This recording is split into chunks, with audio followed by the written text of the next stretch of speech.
Hello and welcome, it's finally here. This is the final Road to Cheltenham episode, which means it's close. 8 days away and counting. I asked you 9 weeks ago how excited you are. Is it fever pitch yet, Frankie? It's come around quick, hasn't it? It has. It's come around very quick. It's, yeah, all systems go now, really. The preview nights are rolling in. People are trying to find winners. There's still a couple more clues coming out of the woodworks from various chat around certain horses and tactics changing or what race they're going to go for. So, yeah, really excited and hoping we can find a few winners. I'll be there, you'll be there. I know you're going to be there. Tickets are booked. You going dressed like that? Well, I might as well. Look, I've got the old jeans on as well. Look at this, you see, because that's what you can do nowadays. The ripped jeans, the whatever. You know, That's what he wants. I'm going smart. Bringing the youth, aren't you, John? Yeah, that's it. I'm bringing the youth at 45. Do you know what this is like for me now? I think it's the first baby that you have, and they're 2 weeks late, and you go, can we just get it over with? I don't mean over with in that way. I just want to be there because it now starts dragging, doesn't it? These nights seem This longer. last week, you're hanging around, aren't you? Yeah, you're hanging around going, there's not really a lot I want to look at a Weatherby today or whatever. Let's just get there now. Bet your missus is watching. Yeah. Love you, babes. Right, there's a couple of clues from Kel, so we'll look back at those shortly. But don't forget, we have been for a while now. Norman and Noble on all 28 races at the Cheltenham Festival. Let's just have a quick look then back at what we saw the weekend. You mentioned a couple of clues still coming out the woodwork. Nameen Line beat Colonel Harry in the Moor battle. OK, we're not going to see them, I don't think. Certainly Nameen Line is looking like going to Aintree, Punchestown, maybe Fairy House. What it did do was frank the form of Timoras, who won the toll. With these in behind him, he looks the best of the British in the Supreme. Let's quickly start with the curtain raiser, Frankie. Can Timoras get involved in the finish? Like, on paper, the form was franked, yes. You know, the horses behind Timoras in the Tollworth have come out and come first and second. But if you step Facile Vega or Marine Nationale in that race at Kelso, you'd expect them to dot it, wouldn't you? Yeah. 100%. So, yes, they've gone and won, but it wasn't super stylish. It was a grade 2 at Kelso. It wasn't anything to go, oh my God, there's some serious horses. The Tollworth form's fantastic. Timoras can go and win the Supreme. So it's a tick in the box. I still don't think Timoras can get on terms with those at the top of the market. And you're nodding. No, I'm nodding, but also going up back 2 in this race. Timoras is one of them. Just for the price, it was... you must have been delighted with that then on Saturday. Oh, absolutely. I mean, the form stacks up straight away there. Gaelic Warrior are back. Pat's seen that stride at the last. Yeah, all right, yeah. Our Pats, he's flying. He got banned, didn't he, for 8 days for... He missed his Gold Cup day. Yeah. That's a shame, isn't it? Never mind, Yeah. So he misses that ride. And I backed Gaelic Warrior on this a little while ago at a much bigger price. But the money's come to Facile Vega, hasn't it? I mean, one firm went out 6-1. I mean, when you look at it now, we were talking about Constitution Hill being, 7-4 many moons ago and going, I want that just for it to get there. But, 2-1 or whatever is too short. But, Gaelic Warrior and Timoras look, Paul Nicholls has been champion trainer 274,000 times. And just 5 years ago, we've been looking at this going, it's a Nicholls horse in here. It wouldn't be that price. It is the best of the British there. Well, it is, to be fair, because Lou Shear's not going to go here, is it? No. It's the only British hope. So, back Big Paul. Have a little go. Well, Ollie Murphy was on Racing TV, wasn't he? Saying he's got a few under the radar. Was it Chasing Fire? Is that one? Yeah. Just quick, you mentioned Facile Vega. There's been a few mutterings around the preview scene, hasn't there? I think that's why the money's come for her. Definitely, yeah. And I can't quite make my mind upon this because we was quite happy at 6-4 at one point. We can't forget that. I backed it at 10-11. And got the 12. Shrewd. Yeah. So, when we were all so certain of it, or at least confident in it, and it was as short as 6-4, and people were still saying, I think that's going to be the right bet, and we couldn't have it beat. Yes, there was an upset at Dublin Race Festival, but vibes are positive. People that have been working it, at Willys have come out and said that everyone thinks he's as good as he was, and he is. Willys as confident as ever, so... You question, if you were backing it at 6-4, would you not want to go back in at 5-2, 2-1? Well, yeah, of course you would. I think you'd be happy with that 7-2 last week. But I know you don't like having a pop at jockeys. But when Willie Mullins is telling you that Paul Townend gave it an absolute shocker, what do you say? He rode it like a machine yeah. as opposed to a racehorse. So I mean, I'd love to have watched that. That would have been reality TV at its best, wouldn't it? Coming off that. Right, we're going to talk about it later because I know it's in when we're going to wrap up at the end of this show. By the way, with all of our best bets and lays and everything for the whole week. Marine Nationale. I know I'm a massive fan. You are not so. Barry Connell, we've seen in the media this week. He couldn't be more confident, could he? Oh, he said it's got the horse has got everything you'd want in a Grade 1 novice winner, doesn't he? And talks you through it. We're only scratching the surface. Yeah, essentially like it's won the race already. Yeah. Yeah, I mean, he couldn't be more confident in both the Supreme and the Ballymore. And I guess we'll find out. I mean, if they both go and win, then next year, whatever he says, everyone will be listening to. It'll be like when Jamie Codd starts tipping winners. Everyone goes, what's exactly what Jamie Codd said? Well, he's been off too long. Well, that's the point. He needs to run. The only positive I can get out of this is the jockey, Michael O'Sullivan, who's brilliant. He's fantastic jockey. He's your next star. Beat Irish Point by a head. And then Irish Point has turned out to be not so good in that second run, 16.5 lengths. Absolutely smashed the second last. And I'm amazed he won. The fact he won just goes how much ability he's got. That's what I see. He took the second last with him. Hey, sprawled all over the place. We say it every week when people start, it's all a game of opinions, isn't it? And it's not just there to wind you up. But Marine Nationale, if you're backing that horse at that price, you need your head read, mate. All right, shut up. Right, another race from Kelsford at the weekend, of course, was Benson winning the Premier Hurdle, wasn't it? So, can he do what the Shunter did a few years ago, I should say? He won over fences, didn't he, the festival? It looks like this one's going for the Coral Cup, which is 16-1. That's what Sandy Thompson said in the immediate aftermath of the race. He was well back to win the weekend as well, Joel. Yeah, he was, and he beat my Colonel Mustard, who looks injured now. I know he's got a cut, hasn't he? An overreach or whatever. No vet, but clearly. Yeah. That's surprising, that, isn't it? He's cut his overreach. Yeah, full of trade. Yeah. Oh, we do that at birth. Look, beat Colonel Mustard at the weekend, and that was a real strong selection of mine. It was a form horse there. Sandy Thompson had a brilliant weekend, but I think racing cliche time, that was Benson's Gold Cup. But they've got to go for it. You've got to go for it. They've got to go for it. You've got to go for it. Colonel Mustard was effectively racing off the same mark as what he came third behind First Street and Straight Man in. So, I mean, off of that form, if he's going to beat Colonel Mustard up, because the claim was taking 3 off of 140, he's beat him, I think, actually quite well. I think it was a very well-timed ride. Deserves his shot. Like, if you own the horse, you'd be excited going there. Wouldn't be the worst bet in the world, I don't think. And I think it still has a bit in hand. Honestly, I watched it back this morning. I don't think Ryan Mania was ever too worried. No, he's that type of horse, and he only just does enough. Yeah. Yeah, and my second was injured, so, it just adds to it. There's only just a £5 penalty gets as well. So you mentioned on that. Yeah, off for ratings, and if you think that Colonel Mustard ran to form, don't know, like we said, we're no vet side here, but if you think Colonel Mustard ran to form, and you look at what mark he ran off in the Coral Cup last year, and I think how easily Benson beat him, then he deserves his chance. And yeah, like I said, if I own Benson, I'd be excited going towards the festival. I wouldn't be giving up hope. Okay, right. Well, would you back it or just set the underground bonus? Don't mind me. I'll back it. Anyway, that's why we're sitting together close. Right, so that's going to review the weekend, the main clues. We're going to look at the championship races. So we're going to wrap up our Road to Cheltenham series with all of our best bets. But as you know now, we've been building up to Cheltenham through the unsung heroes, those guys behind the scenes who you don't see all day, every day, who lead those horses around in the parade ring. We went to Jackdaws Castle, Frankie myself, and we caught up with John Dino. This is a fascinating piece of footage. He's the aquatherapy manager at Jackdaws Castle, and there's some great scenes of here of horses under the water.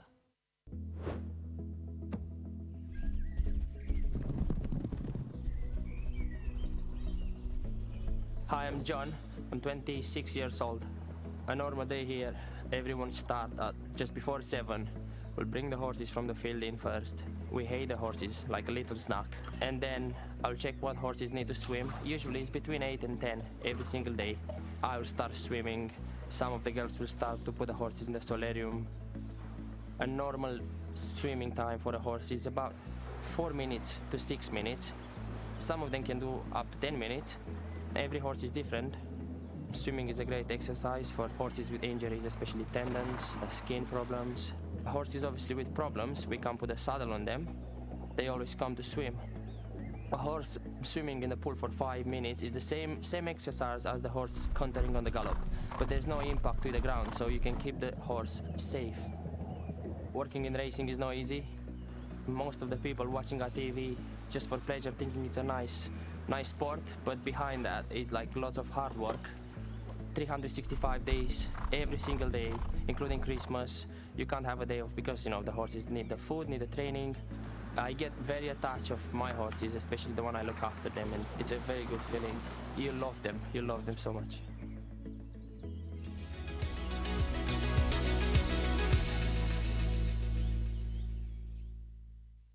Yeah, it's an incredible day. That. I mean, when we went and we saw what John does, he's got loads of followers. These videos are watched a lot on TikTok as well. So if you fancy more of that, go over there and have a look. But just seeing the horses swimming, you don't see that all day, every day, do you? I mean, it's incredible. Well, it's the first time I've seen it because I didn't get invited. So, it's beautiful that. And some of these pieces you've done in this series, in all seriousness for a minute, I've really enjoyed. Because there are so many people behind the scenes, and it's normally just the jockey, the trainer, and the owner that get the old "we're here at Cheltenham." But you don't see the good and the bad. It's a massive operation as well, isn't it? Yeah. It's nothing easy training horses. Not at all. But you have been for us out and about. More to come on that. Oh yeah. I've been to Mark Walford's stable. He's got favourite for the Ultima into Overdrive, and I've had a couple of horses with Mark over the years, and it's a proper Yorkshire stable. And by heck, lad, it's all right good. I think he paid £4,000 for Into Overdrive. He's got. Do you know what? If we get a few quid at Cheltenham, he's got so many horses there that probably get give us £3,000 for that one, whatever. And he can do the job. He's not got expensive horses. That's won nearly 5 on the bounce by Long Press, hasn't it? Yeah. It was 5 from 6, and the only horse that beat it was Long Press with 2 stone and that. But No, it's excellent. Yeah. I mean, we'll see more of that, by the way, the build-up. 8 days away, and we'll see more of Joel's talk to Mark Walford and quite a few other stable visits as well to come your way. Right, quickly rattle through the championship races before we pick our favourite bets upon. Really looking forward to doing that. Why are you so excited? He's got up his sleeve like a child. He's like this. Here we are. You're keeping it close to my chest. Right, Constitution Hill, Champion Hurdle. Wins. Job done. This is so boring, but I think the market has just got this exactly right. I think it's Constitution Hill 1, Stake Man 2 and Vauban 3. It was the same at the start of the season, and nothing's really changed. The only horse that's beat Vauban out of that order is Honeysuckle, who's a dual champion hurdle winner, and we think might go and win the Mares. So I really do think that the season's played out as you'd expect at the start of the year. The market is unchanged. Yes, you can try and find angles with other horses, but it's not worth it, in my opinion. I think they're ranked accordingly. I couldn't disagree more. Apart from Constitution Hill wins, I like to move it. It hasn't let us down apart from that one bad run. It's been a favourite on the. I think it's 5-1 without. Which this is what I mean. It's that each way bet to nothing first 4 if Connie Hill wins. I genuinely think I was looking at every sort of the forecast, betting without. You've got to have a few quid just to win. Anything could happen in a race. You don't want to see a horse fall, obviously, or get injured. But anything could happen in there. Constitution Hill wins, and I think I like to move it. Has got the beating of State Man and definitely Vauban. Okay. Really? Yeah. All right. It's all about opinions. That's what we like. Right. I think we all agree here, though. Champion Chase. We kind of saw a little run of it at the Clarence House over the track. Obviously, it's a different course. That was on the new course. We're on the old course, which kind of favours a bit more speed. But I think we're all the Edwardstone camp, aren't we, Joel? Yeah, we have been from day one. I came off the Edwardstone train for one run, and then we're when they won the Arkle.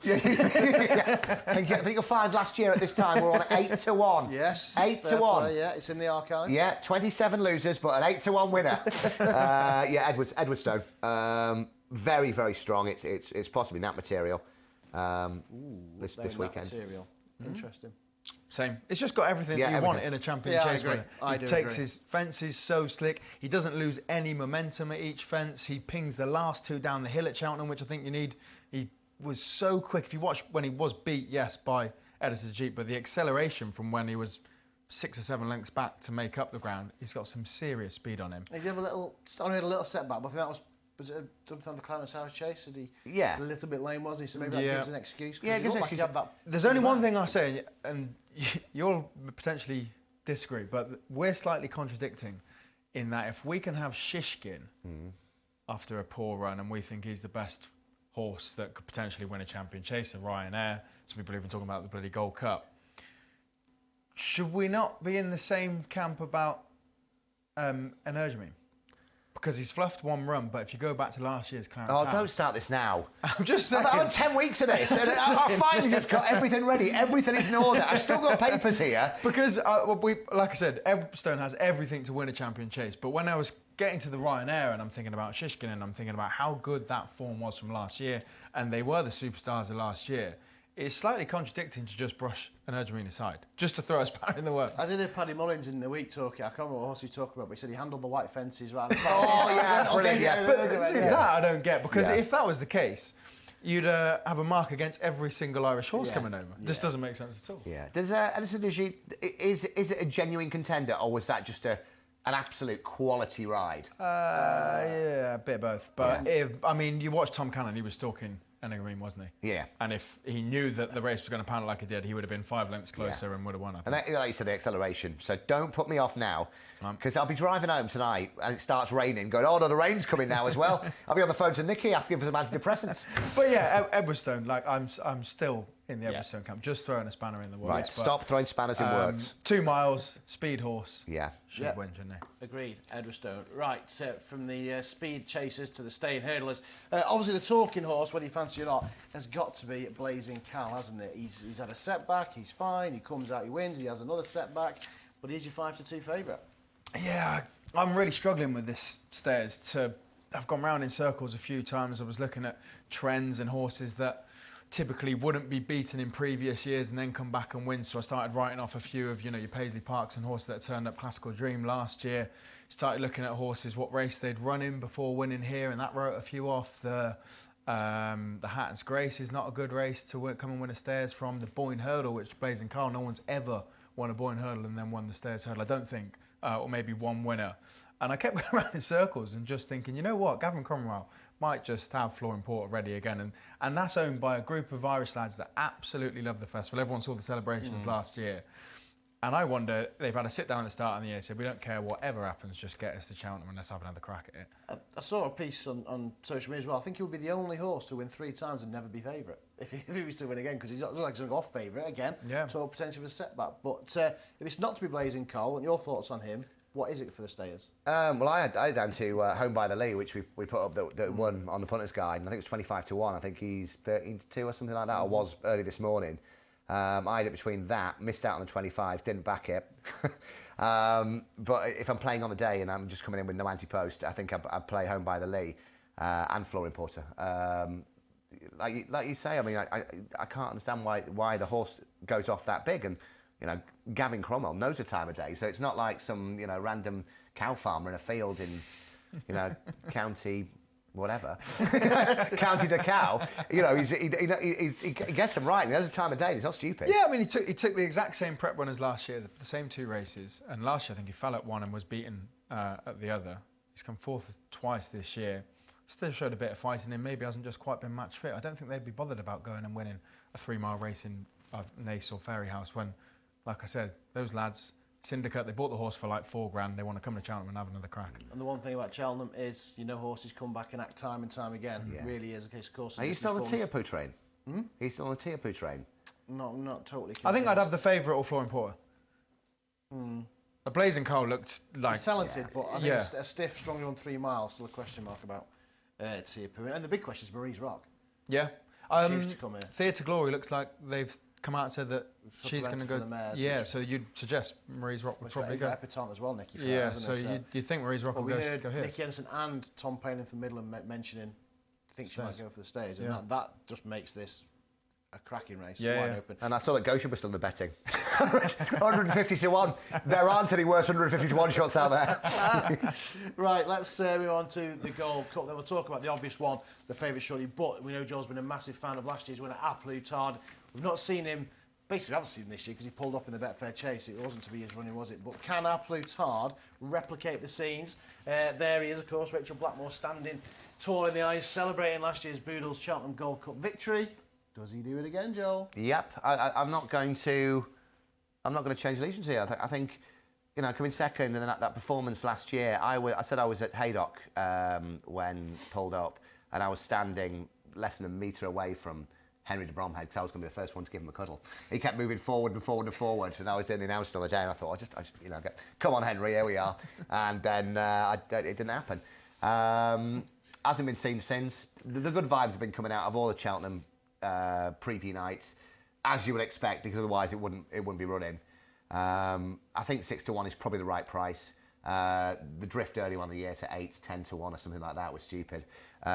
It is that old each way bet to nothing, and if there's any chinks in the armour of the favourite, which again the Irish are saying that this is a good thing and may look well overpriced at the end of it, but I'm still sticking with Rachel and Henry. Be some story, wouldn't it? Oh yeah. Especially if Honeysuckle went in earlier in the week. Oh yeah.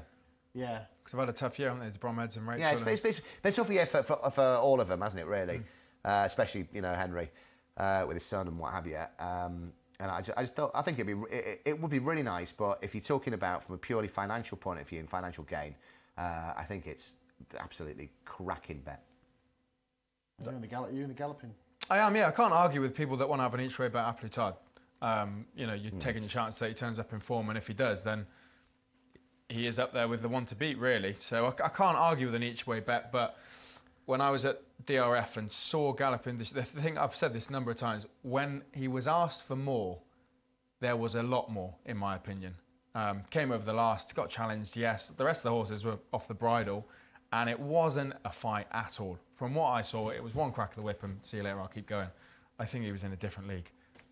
We did have an interesting chat, didn't we, immediately after that. And I know there's been a few vibes as well against Patrick Mullins talking about Statler. Quietly confident about that one. Yeah, it was a bit more gutsy, isn't he? Yeah, Galloping Deschamps is like... I think Galloping Deschamps and Brave Man's Game are a bit classy, and if it does turn into a bit of a battle, you might have something like Statler to be tougher than the pair. Because I think that, you know, you watch Galloping and Brave Man's Shape, they're slick, they're a bit tidier, but have they got some fight in them for a proper Gold Cup? You could argue something like Statler does. What's the horse of Ruth Jefferson's that's in there? Because Sounds Russian. Yeah. What price is that? I know you've got me. And Keep talking amongst yourselves. No, it's only 'cause I've heard her a couple of times, and she never puts them over, and she's had good horses. Waiting Patiently was one of hers. And Stayed on into second last time. I can't think what won the race. yeah. It was a hoist in yours, wasn't it? Yeah, of course, yeah. It was in the Cotswold Chase. I don't like any of that Second form, to Into Overdrive and they rolled him. to be honest. Yeah. Beating the Many Clouds. I mean, he's got to turn the form around. Oh no, totally. I was just thinking if it's it sounds Russian. It's 20s. See, I was nah. You were hoping for what? If I was going to have one 66. left field, Hewick. I don't think it's the worst shout in the world. How much that horse cost? The 600 quid or something. One at Sandown, it's won some big pots. And, you know, one at Sandown, I think it was probably well in that day and it won easily. Yeah. Would have won the Kerry National. Yeah, American won Grand the National. Galway Grand Plate, National. Galway carrying Plate. a fair bit of weight. I think the Kerry National was top weight when falling at the last. The American National, Which is a hurdle. a gimmick to go and win some cash and have a good day out. Yeah, which they did. But very much so. Yeah. But I mean, the horse is extremely progressive. It looks very at home overstaying trips. Looks quite nimble. I think like an undulating track will suit it.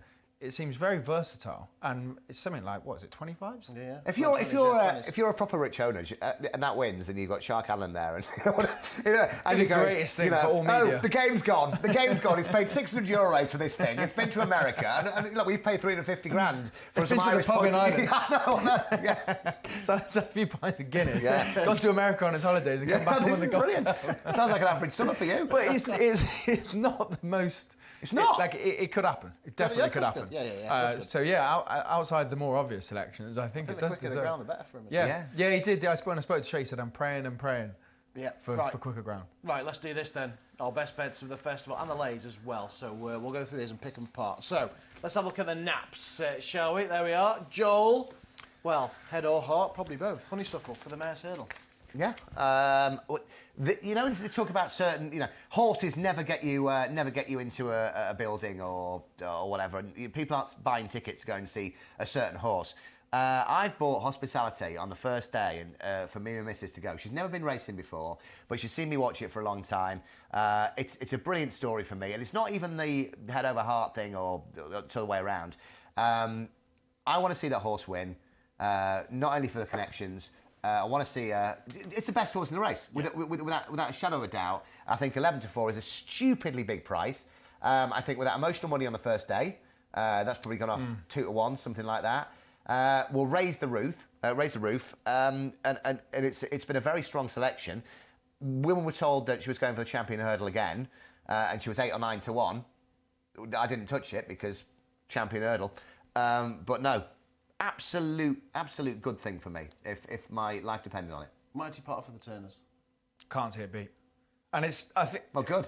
That's been a quick conversation. Yeah. But not only because it's... Well, you obviously are backing one that you think is very talented. They think this could be a Gold Cup horse next year. And the way that they celebrated when it won at Dublin Race Festival, the way that Jack was in the parade wing with Gordon and Davey... It was as if this is our superstar. He's ran like we know he can, all roads to Cheltenham. But not only that could he be a Gold Cup horse for next year, I just think the race is a little bit weak. I don't think there's anything in there to really challenge him. Well, Banbridge wins the Turners, so... Beating Mighty Potter. Yeah. Yes. Banbridge is... Wait, here we go. Have a pop at mine. Sell your horse, have a pop at mine. He's got a bit of Cheltenham form, granted, but I don't think he's in the same league. Have you got Banbridge in there? You've got. There's not a lot. There's really not a lot. Al Fabiola won't run. Appreciate it. There's question marks over the trip. But same with Banbridge. They tried him at 2 miles. Is he a 2.5 mile horse? So Gerhard will go to the Brown Station. Yeah. As you go down, there's not much in there. So you've got basically Banbridge or Appreciate It, both of which they don't know if they're a 2 miler or a 2.5 miler. Both of which I don't think are as classy as Mighty Potter, and both haven't won like Mighty Potter has last time out over the trip. The only thing that Banbridge has got is some good Cheltenham form, which I'll give you that. But I think Mighty Potter's different league. Like you said, when I saw him in the, not that I'm a paddock expert, but seeing him in the flesh ahead of the race, he's a monster. He's a serious horse. Did you go to Dublin? You haven't mentioned it much. Yeah. No. Yeah, on the telly. Right, I'm going with Lucia. 4th and 4th for Nicky Anderson. What cut me apart, but what stands apart from the rest of this was the way she won at Exeter. She was up in the van with another 2 fancied runners, Lallygag and Nichols, and yet pulled 26 lengths clear of that one. They were well beaten off, like they went a decent clip, and she just carried off. That was. Do you know why he said Lucia? It's only because me and you. Yeah, I know. Cause I can't. I'm sitting here going. I can't disagree. I cannot disagree. Nailed on.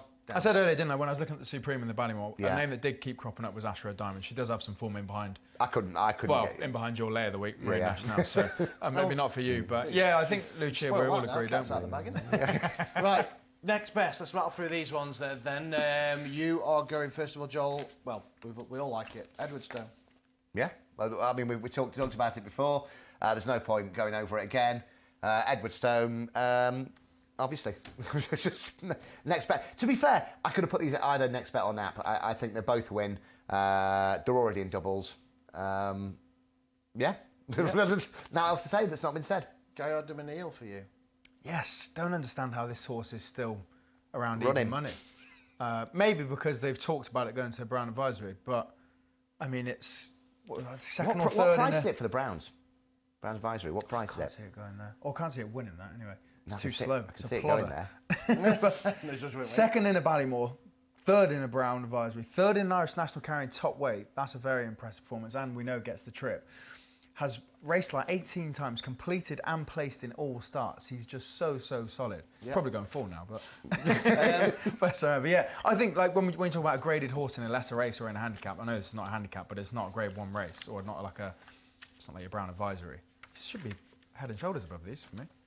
I'm a massive fan of Hermes Allen. I know he's got that Challow Ballymore curse to overcome, but I don't see many deep grade 1 that looked at the challenge. It's working out, isn't it? New 8 Wells come out of 1, loads in behind have come out and 1. 3, 4, 5 and 6. Passing Wells come out and 1, so... Would you be scared of the trainer now?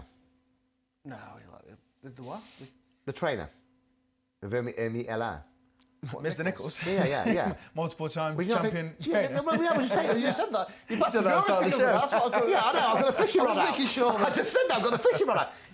I think you'll pull him out and take him to entry. Oh, come on. Yeah. Sorry. No, I'm actually with you. It's another one that looks the best horse on the race. I thought so. Yeah. The Irish fancy for the Supreme, not so much for the Ballymore. Do you think you're getting a price because it's Challow winner and Nichols? Genuinely do. Yeah, same. So you having a pop at Nichols now? I can't have a pop, but you are. No. We're genuinely do think he's overpriced. Yes, yeah, I agree. I think he's got a massive chance. Right, the each ways. You've gone for Introdora Drive. You've been to see him. Yeah, been to see Mark Walford in Yorkshire. Do you know what? It's a lovely stable. You turn up, it's opening, it's brilliant. You're up there. They've got cows that they've got right in the centre. You'll see it in the coming days. On camera, he was like, I even offered him a 50 quid free bet each way for charity. Sorry about that, but I did do.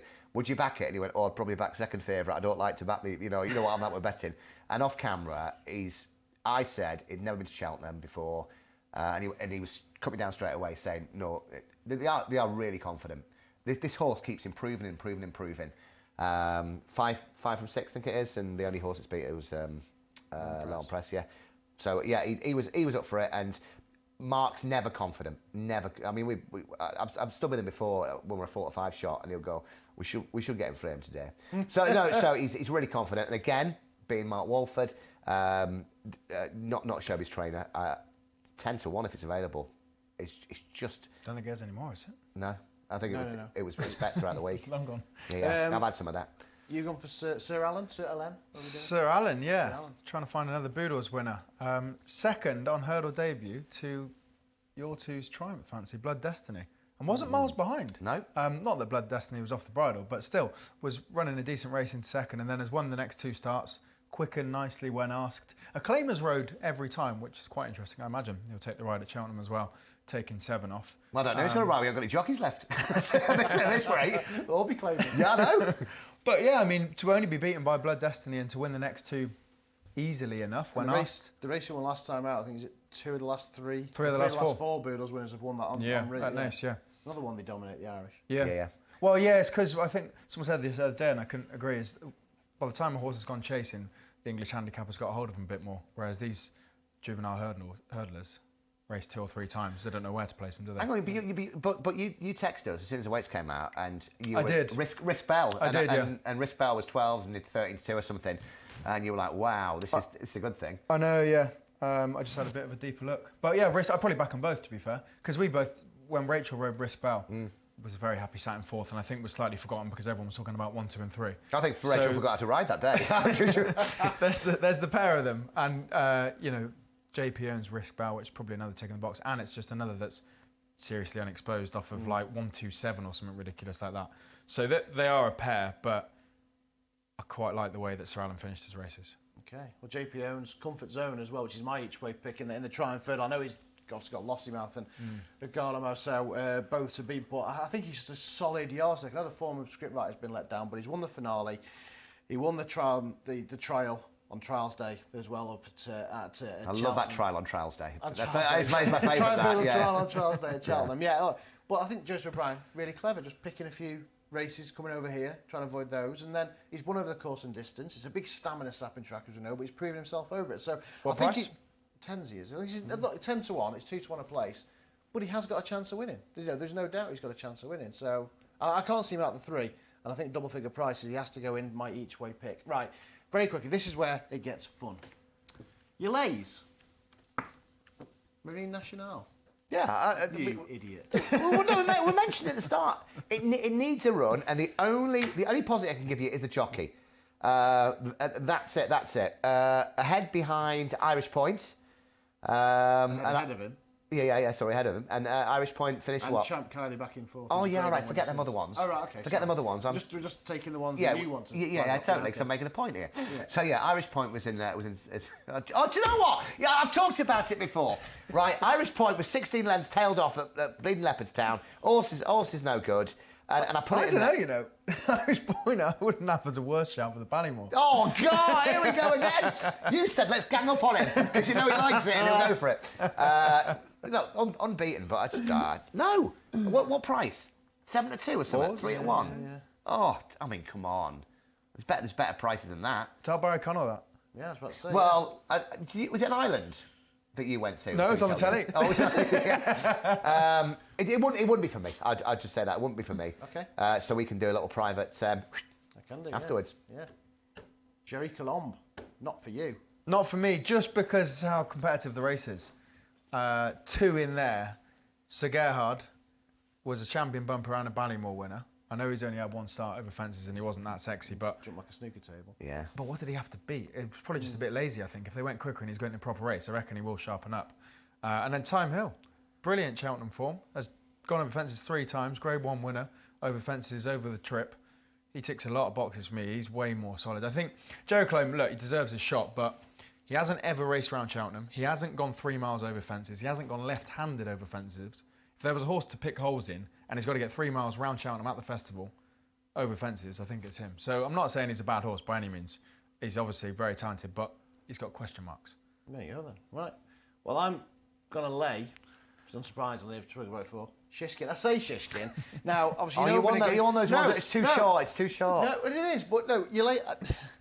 I saw Graham Rodwell in the Racing Post on the weekend, and he was kind of making the argument against him as well, and that made me think, well, I might back him now.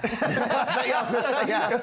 I just wasn't confident in his Yeah. argument whatsoever. He tips up Man United to beat Liverpool. But no, it was a big performance of the day. I think he's 7 from 7 when returning within 50-odd days, so he's a 2-time festival winner. I just think at odds on, he might have left his race behind at Ascot. I'm not sure about the form of that Ascot chase, and I think when you're asking to take odds on in a championship race, I know he's multi-talented, but he's had issues, and that was a massive performance, I think, at Ascot. So you ask him to back it up. That's my concern. I don't think there's no concern there. And I think that there's not even a handful of people now. There's 2 people that I know that were not impressed by Shiskin and wouldn't come on for that run. Has he had issues, or has he? He's not got Goshen issues, has he? No, he's had an issue, and he's resolved it and back to form, I think. Yeah, you're like he's got, you know, Up and 10 down. armed robberies or burglaries or something like that, and all he's really done was a bit of jaywalking in Florida once. You know what I mean? It's, yeah, like you said, you take out the blip, yeah, and the trajectory of a Supreme winner to an Arkle winner, to what he looked like, how good he was last time. I was blown away. I thought it was fantastic. I thought it was brilliant. Fine. It's all about opinions. That's why we love the game. Yeah, Who might beat him? Oh, I think there's quite a few. I think it's quite a bit of a deep race. Janadil in there, Fury Road in there, Blue Lord might go there. Well, you were talking about Fury Road about 10s this morning. Was it? Did you say that? In some places, yeah. Yeah. Yeah, it was Ryanair. Michael O'Day for the Ryanair. He loves winning his own race, doesn't he? But no, I just think, look, I think... You're wrong. You're wrong, by the way. That's I mean, fine, I'll just say that. That's great, because you're wrong about Marine Nationale, I'll be wrong about Shishkin, and And I'll be right. So I'll tell you what, boys, we'll do that tricks in between us, shall we? Yeah. Oh, wait. We've done this now for 5 weeks, and one of us always lets us down. Yeah. Well, all 3 of us let ourselves Yeah. down. Right, that is it. Don't forget, we are Nominee No Bet, all 28 races. We're just 8 days away now from that greatest show in turf. Joel's excited, Frank is excited, I am almost beside myself. 8 days until the tapes go up and that famous roar echoes around the Cotswolds.